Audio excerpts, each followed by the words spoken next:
Okay, I'm back. This is the second video in the Spanish sentence formation series. This one is also basic level, and we're going to focus on the estar verb, the other to be verb.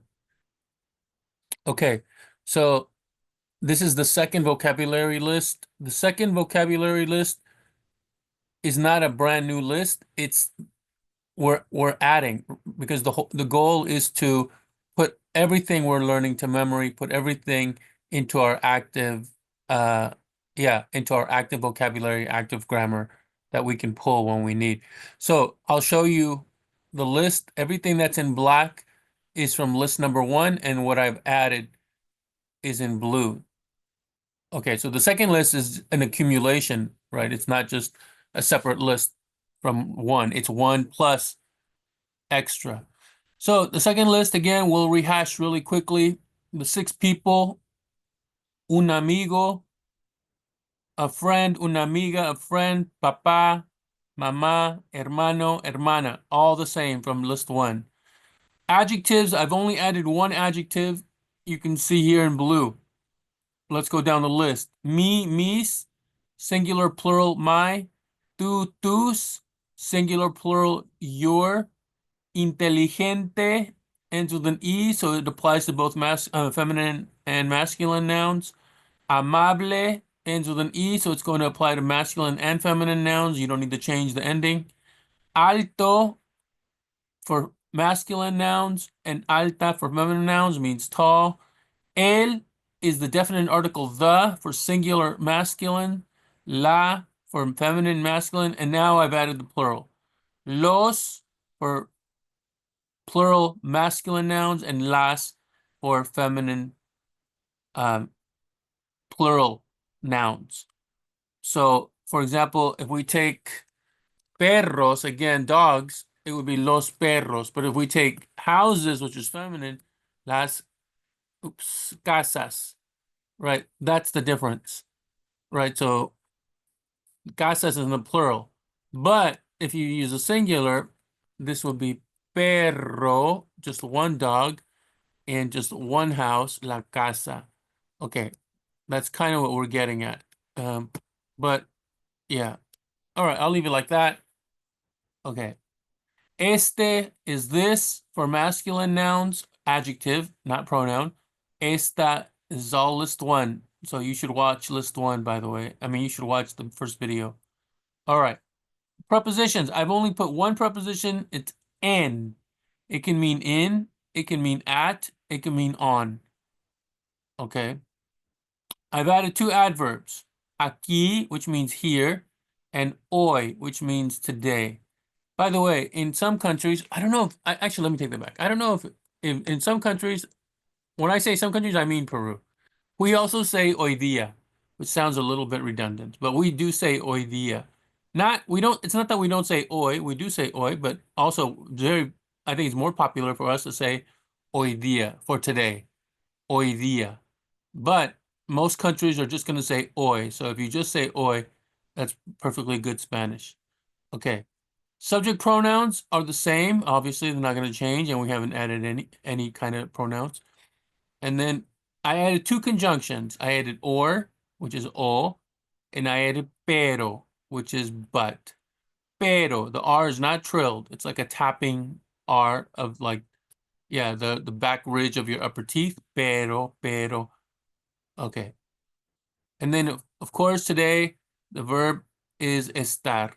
It's just to be, which you can think of it roughly as things that describe temporary qualities or states. But we're going to see specifically what kind of statements you make with estar. All right. But obviously, you have to know how to conjugate it.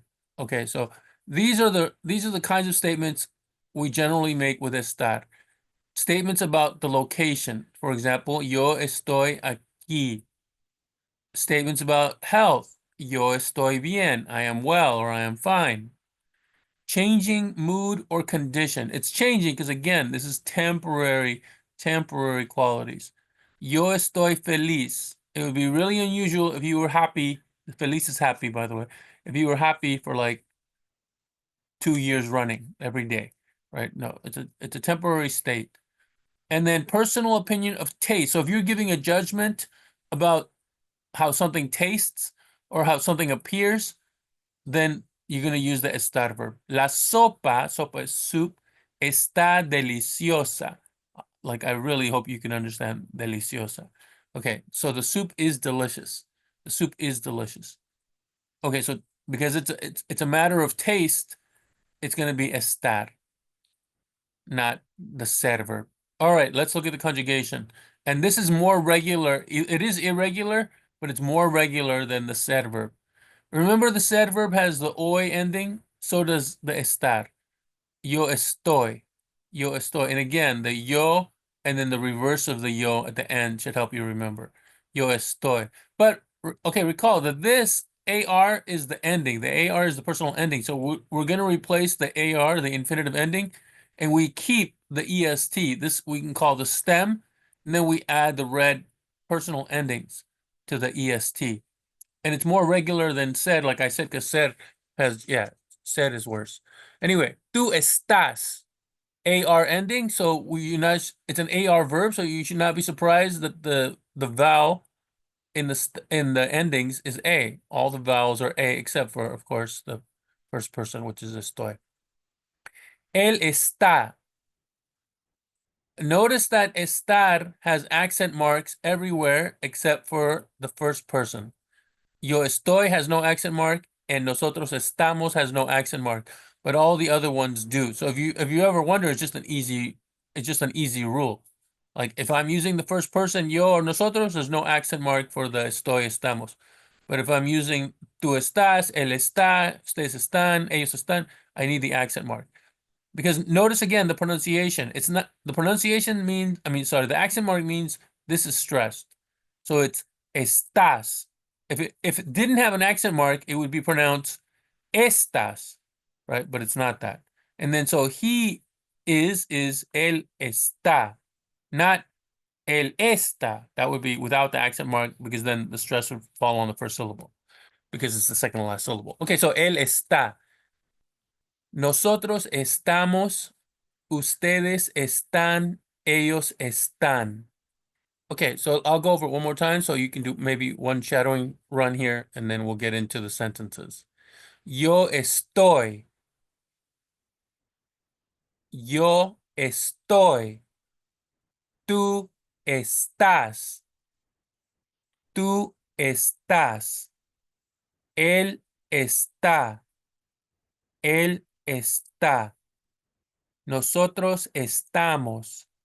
Nosotros estamos. Ustedes están. Ustedes están.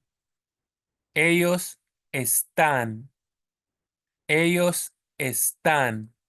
Look at the nosotros again, because the second to last syllable is the ta, that's the stress. And that's why there's no marker, because that's the rule. It goes on the second to last syllable. Estamos. Estamos. Estamos.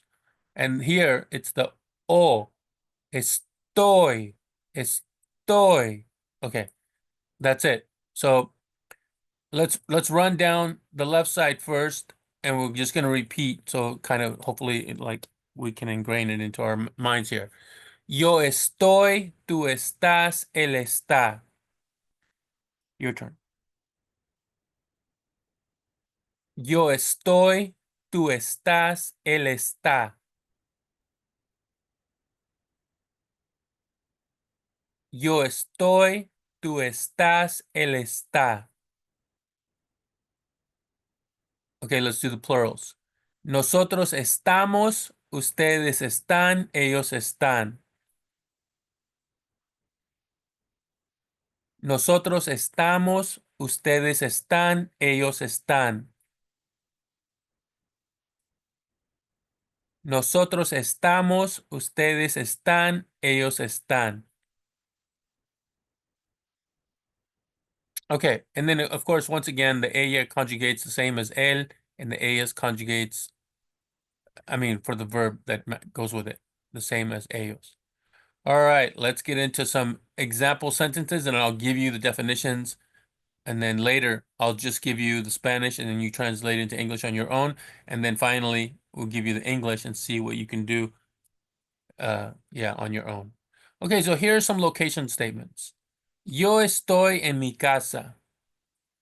Most of the I'm expecting that 90% of this you guys will understand. Like, yo estoy en mi casa. Like, I really expect your passive vocabulary, if you've studied the lists, if you studied the very minimal vocabulary lists that we're using, you can like understand 90% of this. Yo estoy en mi casa. I am at my house. Or I am in my house. Either way you want to translate it. Tú estás en la escuela. Tú estás en la escuela. You are at school. In Spanish, we say la escuela here. And in English, we drop the for school, right? So there's some words in English that we drop the. Like, we don't say I am at the school. We just say I am at school. But we don't have that convention in Spanish, so you will stick in the definite article in Spanish, right? So, okay. Ella está aquí. Ella está aquí. Do you remember aquí? Aquí is here. She is here. Okay, some health statements. Nosotros estamos bien, gracias. We are fine, thank you. Or we are well, thank you. Ustedes están enfermos. You guys are sick. Ustedes están enfermos. Enfermos should remind you of an infirmary. So when you are sick, you go to the infirmary. Enfermos are the sick people in the infirmary. Ustedes están enfermos. Ellos están mal. Mal is bad. Like, we have English like malfeasance. You do something bad, or maledictions, right? Mal is bad. Everybody knows mal is bad. You can translate it as they are bad, but that's an awkward translation. I think it just they are not well would be a better translation. But mal means bad. Yo estoy mal. I am bad, or I am not well. Okay. Changing mood or condition. So these are things that are not long-lasting moods, not long-lasting feelings, not long-lasting states. Yo estoy alegre. Alegre, like you might have heard of alegre. There's got to be like an English product called alegre. I feel like it's like some shampoo or something. Anyway, I am happy. I am happy. Alegre is happy. We have a lot of words for happy here. Tu hermano está feliz. Feliz is also happy. Like Feliz Navidad, right? Feliz Navidad is Merry Christmas. Feliz is merry. Feliz actually comes from Felix from Latin, which means lucky. Like Felix the cat is the lucky cat. Felix, but it's also happy. Okay, so feliz is happy. Mi hermana está contenta. Contenta is pretty much like English, content, but we also just generally mean happy, right? I am content, kind of like when we say I am content, we're saying I'm satisfied, but it could have a little stronger connotation to it. So yeah, so my sister is content or my sister is happy is perfectly good translation. Mi hermana está contenta. So these are temporary moods, moods that change. Like you're not going to be content, for 3 years running. Okay, personal opinion of taste. So if you're giving your judgment or judgment is being given about how something tastes or how something appears, we use the estar verb. Los tacos están deliciosos. The tacos are delicious, or the tacos basically you're saying taste delicious, right? So, but we use the same. We have the same. We say are delicious. Like, what do you mean the tacos are delicious? I mean taste. Okay, okay. Ella está guapa hoy. Guapa is, I feel like Americans know guapa. Guapa is like pretty or good looking. But again, it's a temporary thing. So you're kind of saying she looks pretty today, or she is looking pretty today. Not she is pretty. Like she is pretty wouldn't be está, right? If you want to say she is pretty, like you would say ella es guapa. It's a more permanent thing. But if you're just commenting on her appearance today, like today she looks particularly good, then you would say está. She is looking pretty today, basically, or she looks pretty today. Ella está guapa hoy. Okay. Those are the 4 kinds of statements we're making. But again, the purpose isn't so much for you to like remember delicioso or guapa. It's so that you match the subject and have the right conjugation of estar. This is the important part. This is the goal of this lesson, is so that this conjugation just rolls off the tip of your tongue once we establish the subject. Okay, let's go Spanish to English, the easy way. La sopa no está deliciosa.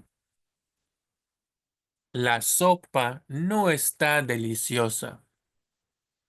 The soup is not delicious or doesn't taste delicious. Okay. Tu hermana no está aquí. Tu hermana no está aquí. Your sister, I feel like I can go faster on the Spanish to English. I'll slow it down for the English to Spanish. Tu hermana no está aquí. Your sister is not here, bro. Mis hermanos están en la casa. Mis hermanos, plural. My brothers están, are in the house. La casa, the house. Nosotros estamos en la escuela. Nosotros estamos en la escuela. We are in school. Again, we wouldn't use the for school in English, so we take it out on the translation. Ella está en el hospital. I feel like that's obvious because it's spelled the same way as English. Ella está en el hospital. She is in the hospital. And here we do use the for the hospital. Ustedes están enfermos. Ustedes, you guys. Están, are, enfermos. We talked about enfermos, infirmary, sick. You guys are sick. ¿Cómo están? Oh, ¿cómo? ¿Cómo is how? Like when you ask somebody, how are you? This is what you're asking. This is how you ask it. But how are you? So it's how are you? But who are you talking to here? You're talking to more than one person. You're talking to more than one person. The están is conjugated for basically ustedes. You can actually be asking about like let's say I have brothers and sisters, and you can ask about my brothers and sisters. You would ask cómo están, referring to them, right? Okay, so in depends on context. It could be that you're referring to ustedes. It could be you're referring to ellos, right? It could be right. Okay. Also, okay. So, ¿cómo estás? The AS ending here, the estás should tell you that this is how are you, and you are talking to the reference of tú, right? Like whoever, oops. Anyway, you're referring to one person. I don't want to switch over to the keyboard, Spanish keyboard. How are you? Informal, how are you? You're addressing the person you're talking to, singular, right? Informal. Okay. Actually, let me put in the formal. I'll write it. Let me switch it over. This you should know, even though I haven't explained it to you. This is you're addressing somebody in this. You're not saying it, but you're addressing it. So, but if you were to say something like ¿Cómo está? Is it gonna give me the A? No, it's not gonna give me the A. Oh, copy and paste it. Copy, paste. Okay. This is the polite, how are you? Singular, singular, singular. And it corresponds to usted, which we haven't learned. It's the polite you. It's the polite you. So if you want to be polite and you're talking to one person, you address them as usted, or you conjugate the verb, which conjugates like él, and ella. See, ella está. Usted also conjugates like él and ella, so it would be está, even though it actually just means you. Okay. Ellos están felices. Ellos están felices.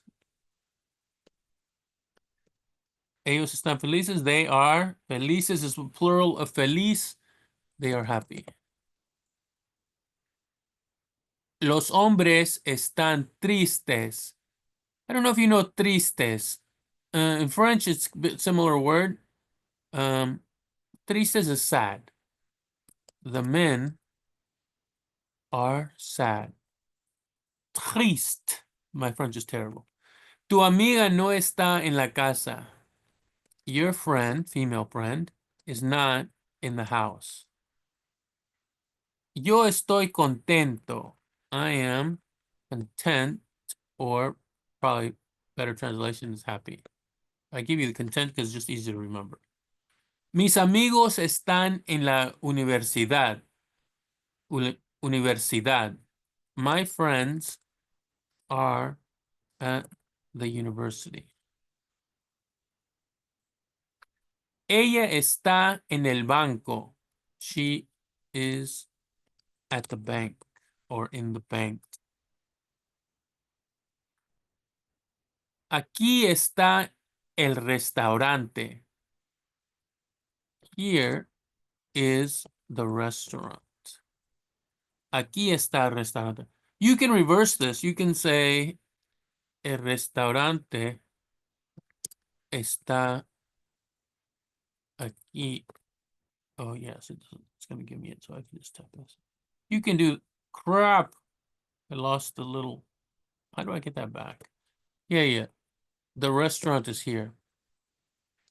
Either way, like it kind of slightly different context, but okay. Let's go. Spanish, I. There. Okay, you can do that. That's not a problem. I think it's just more common. It's more common to say it with the aquí first. But it's slightly different meaning, slightly different use, but basically you're saying the same thing. All right, that's the Spanish to English. I don't think you guys would have any much problems translating from Spanish to English. Okay, now here comes the monster. English to Spanish, and not just accuracy, but somewhat speed. But first concentrate on accuracy, and your speed will come with practice. I am at school. I am at school.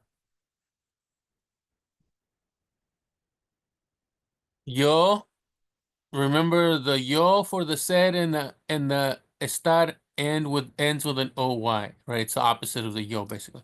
And so estar, we keep the est and we add the oy. Yo estoy en la escuela, at the school. We wouldn't translate it as at the school, we just say it in English at school. You are in the apartment. Apartment is like Spanish and almost the same. You just add an O to make it the Spanish word. Apartamento. Tú estás en el apartamento. Is this going to give me the... No, it's not going to give it to me. Okay. I want to make sure you guys don't get any bad. Okay, now finally gets to me. Okay. She is in the hospital. She is in the hospital. Ella está. Right, está. Oops. En el hospital. We are not sick. We are not sick. Nosotros. What is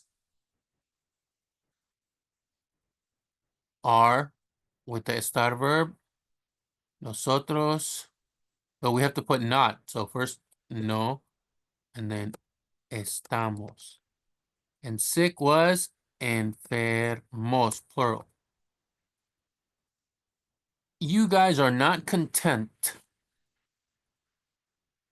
You guys, ustedes, not, no.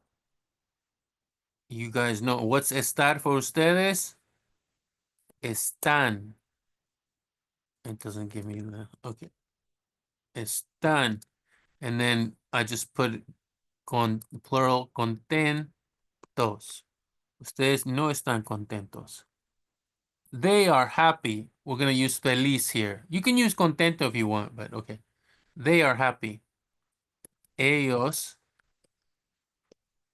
están felices. The Z changes to the C for feliz changes to a Z when you plural.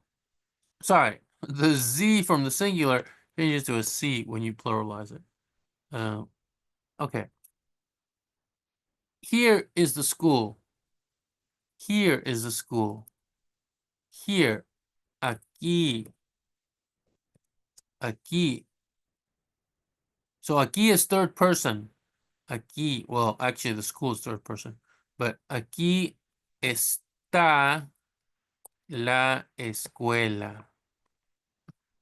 Here is the hospital. Should be no problem for you. Aquí está el. The only difference is don't get tricked now. You have to make sure you have the right gender for the pronouns. I mean for the articles. La, because escuela is feminine, and el, because hospital is masculine. Okay, how are you? If you're talking to your teacher, how would you say how are you? ¿Cómo está? ¿Cómo está? Actually, I believe the como has an accent mark, but ¿cómo? Yeah, I'm pretty sure the como has an accent mark. ¿Cómo está? Eh, uh, okay, I don't know why I'm drawing a blank today on this. Okay, how are you said to two people?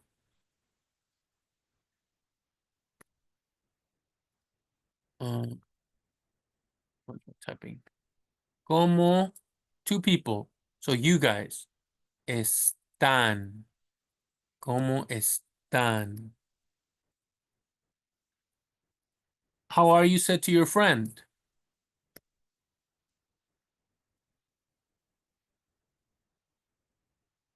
¿Cómo estás?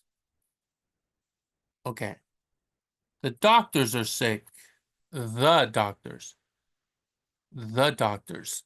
Do you remember doctors? Los doctores. So it's third person plural because it's they. Están. Do you remember sick for plural? Enfermos. The teacher is tardy. Tardy is tarde. So it's very similar. Tarde. The teacher. It's up to you if you want to make the teacher masculine or feminine. Let's make it feminine. La profesora está tarde. My brothers are not here, but my sister is. This I'm going to put down here because it's going to be too much to see. It'll just, I don't want to jump across this page here. My brothers are not here, but my sister is. I haven't shown you how to say this, but so we're going to do it here and you're going to see some other examples. My brothers are not here. Mis hermanos not here. No están. Oops. No están aquí. Pero, do you remember pero? Do you remember? Oh, this is the first time we used it, so it's hard to remember. Pero, mis hermanos no están aquí. Pero mi hermana, we would just say yes, sí. You can say, pero mi hermana está aquí, but we wouldn't say that. We would just, pero mi hermana, and yes in Spanish is sí. Sí. Right. So this is the way we would say it. This is the key thing to remember. We would just say, but my sister is. But we wouldn't say, but my sister is. We would say, but my sister, yes. All right. Let's see if we can figure it out. I'll put it down here also. Okay. My dad is happy, but my mother is not. Mi papá está feliz, pero. So how would you copy the pattern above? Copy this pattern above. My sister is would be, pero mi hermana sí. So how would I say, but my mother is not? Pero mi mamá, no. That's it. Pero mi mamá no. But my mother, no. My father, yes, but my mother, no. Like that. Think of it like that. Okay. We are well. Okay, I'm gonna say two things here. Well, first, yeah, how would you do we are well? Nosotros estamos, we don't need accent mark because it's the first person. Bien, well is bien. Okay, and you don't need to make that singular or plural, you just be bien. We are not well. Nosotros, we just put the no in front of the verb. No estamos bien. Okay, no problem. We are sad, but you are happy. Let's put it below. We are sad, but you are happy. We are sad. Nosotros estamos, did you remember triste? So it's tristes. Pero tú, oops, tú, but you, pero tú estás feliz. But you are happy. All right. I think we can squeeze this one to the right of it. We are sad, but you guys are happy. Nosotros, no, it's not. It's going to be too long. That's what she said. Okay.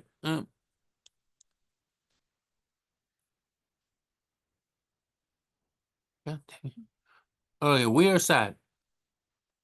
Nosotros estamos tristes, pero you guys, ustedes están, and then felices. Okay, how you guys doing? Am I going too fast? I hope not. It's too late anyway. We're almost done.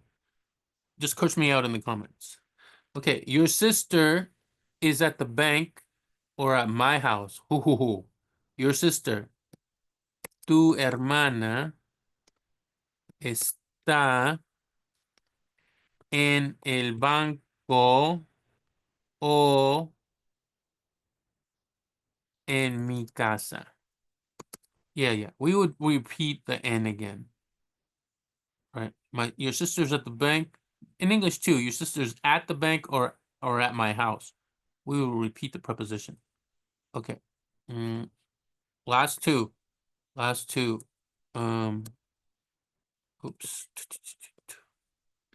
The brothers are at the university. The brothers. Los hermanos están en la universidad. And finally, and this one can just go next to it. The sisters are content. The sisters are content. Las hermanas, están contentas, plural. All right.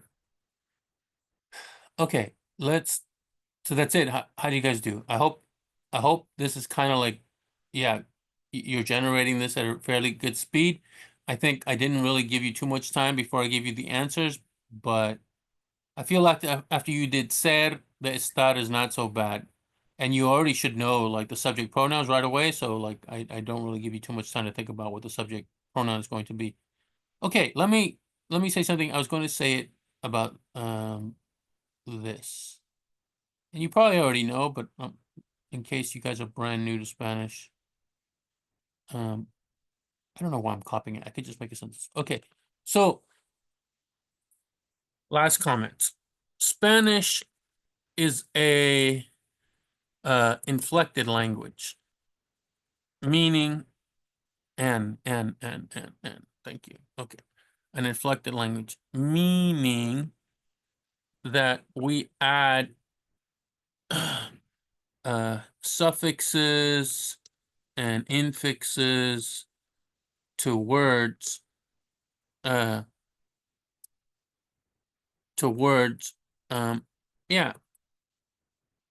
by which we add meaning, different kind of meaning. Like, so okay, so for example, anytime you have this kind of language, so typically such languages omit the subject personal pronouns because the verbs are conjugated The verbs are conjugated for the subject. So we know the subject. We know the subject. We know the subject because of the verb endings, or the verb endings, right? So for example, if I say estoy aquí, you already know who the subject is, right? I don't need to say yo, because the estoy tells me it's yo. So in languages like Spanish, it's common, it's actually practice to not use the subject pronouns. The only way we're doing it is because it's good practice for you to remember that yo goes with the estoy conjugation, right? This is for practice of, associating yo with estoy. Okay, but really, you wouldn't use the yo. The only time you would use the yo is like this one would be used for like emphasis or like contrast, right? Like this guy's not here, but I'm here. Or like, as for me, I'm here, like when you're adding emphasis. So in the sentence, did I copy it? I copied it, I didn't paste it. Here, nosotros estamos bien. This not normally we would just say estamos bien. This would be the more common answer. So, but since we're practicing the subject pronouns and we still want that, we still want that to be like second nature to us, like we just pops into our head when we need it. And also, once you're saying, okay, I'm going to use the subject's going to be nosotros, and so then I know the verb that goes with it, right? And it helps to have both of them, to say both of them or to type both of them out. It helps to connect, to make that association. But when you start speaking Spanish, you're going to want to drop the yo. You're going to want to drop the nosotros, right? Okay. This is true in many languages, most languages that are inflected, like Swahili, same thing. You just drop it. You wouldn't say. Yeah, in Swahili, you would also drop the subject pronoun. You could use it for emphasis, you can use it for contrasting, but you wouldn't normally use it. All right, that's it. Okay, so I hope this helps. Again, the purpose is so that when you want to say we are well, we are not well, this is kind of like you're generating this fairly quickly. Like you're just kind of like saying it, almost like when you say somebody asks you "Cómo estás?" You're like "Muy bien, gracias." It's like almost like you can. It's not going to be that fast yet, but in time you're going to be. You have to conjugate. You have to do this a lot. You have to do like you can't get away from like going through the slow process, sometimes the painful process of saying, what's the association? What's the yo again with estar? Oh, it's estoy. And then like, okay, how do I, like if I ask you, she's in the hospital, how do I say that? And like, okay, I know she is ella. What was the estar verb conjugation for it? Oh, it's está. Like, yeah, you have to go through that slowly, but you have to do it a lot. You have to do it a lot. And once you do it a lot, like then you'll start to do it like again, second nature. It'll be just like it'll just roll off the tip of your tongue, right? Like, and this is the same, like even in a language like Latin, like for example, Latin uh has noun declensions. So, and it has different declensions. It has like 5 different declensions.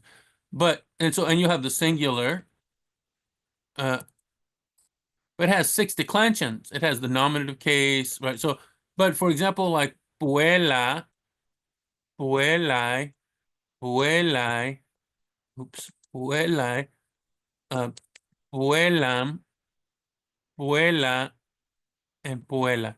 That's the singular. And then the plural, the plural is puelai, puelarum, puelis, puelas, puelis, and then puelai. And that's how quickly I can generate it from the top of my head. I don't have to sit there and think about it. Like, I don't have to think about the endings, and these are the endings. I don't have to think about that because I've done so many translations and so many sentences and just rehearsed like, okay, puela, puela, puela, puelam, puela, puela. Then Poelai, poelarum, poelis, poelas, poelis, poelai. Okay, so you practice that so you remember the ending, and then you make a lot of sentences with girl as the subject, with girl as the direct object, with girl in the possessive, with girl as the indirect object, with girl as the object of the preposition, or when you're calling out to the girl, girl, come here. So you're using these in a sentence. You have to do this with ESTAR. You can't get away. There's no shortcut to making yourself fluent, right? There's no shortcut to getting good at riding a bike. You got to get on the bike, keep riding, be clumsy. Maybe you use training wheels. Maybe you kind of wobble. Maybe you don't know how to stop without almost falling down. Maybe you can't make turns because you make them too sharp and you almost fall. You can't balance, and you're like, the faster you go, it's easier to balance. But once you slow down, you start to, like, you're in danger, right? You have to keep doing the translations, but to speak the language, you have to, like, if you're not speaking these sentences aloud, you're missing out on the vital part of the training. Yes, you recognize it. No problem. You see it, you recognize it. Or yes, you can take this and make the Spanish translation and you can write the Spanish translation out. That's not the point. The point is, can you speak it at conversational speed? Can you draw from your active grammar, active vocabulary, this expression, yo estoy, when you need it? Tú estás, ella está, nosotros estamos, ustedes están, ellos están. That's the point. So you have to speak it because you have to get your brain and mouth used to doing these things relatively fast. And so it takes practice of doing that. Yeah, so if you just watched the video passively and you didn't participate, like, you're kind of missing out on the whole point of this video. Okay, that's it. All right, leave your comments if you have any. If not, to hell with you. Later, thanks. I'm out.